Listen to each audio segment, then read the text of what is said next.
अमरावतीतून एक मोठी बातमी समोर येते। जिल्हा सामान्य रुग्णालयातील महिला परिचारिकेच्या विनयभंग प्रकरणाला आता 10 दिवस उलटले। मात्र आरोपी अद्यापही फरार असल्याने परिचारिकांचा संताप अनावर झालाय। गेल्या 10 दिवसांपासून परिचारिकांनी काम बंद आंदोलन पुकारलं असून आरोपीला अटक झाल्याशिवाय मागे हटणार नाही असा संतप्त इशारा त्यांनी दिलाय।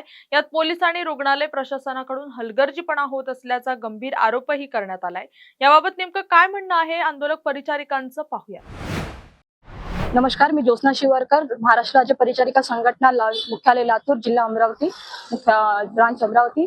तर हा आज संपाचा 10वा दिवस असून सुद्धा आरोपी अजूनही पकडलेला नाहीये, अजूनही अटोक्यात आलेले नाहीये।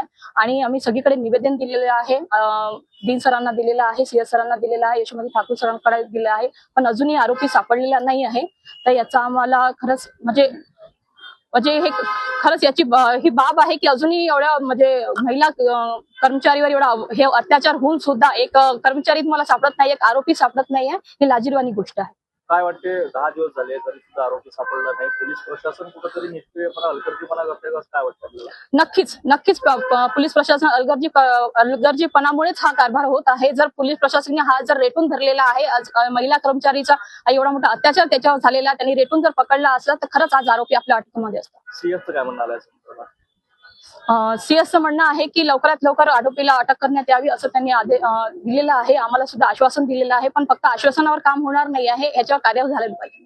किती दिवस तुमचं काम असं काम बनणार? जोपर्यंत आरोपी अटकात येत नाही आमचं आंदोलन असं सुरू राहणार आहे आणि कामबंद पण आमचं सुरूच राहणार। अमरावती शहरात अनेक हत्या होतात, अवघ्या काही तासातच ते आरोपी अटक केल्या जातात, मात्र एका महिलेचा विनयभंग होतो आणि 10 दिवस उलटूनही आरोपी पकडल्या जातात। काय वाटते? याच्यासाठी तर प्रशासनानंच जबाबदार ठरावं लागेल ना।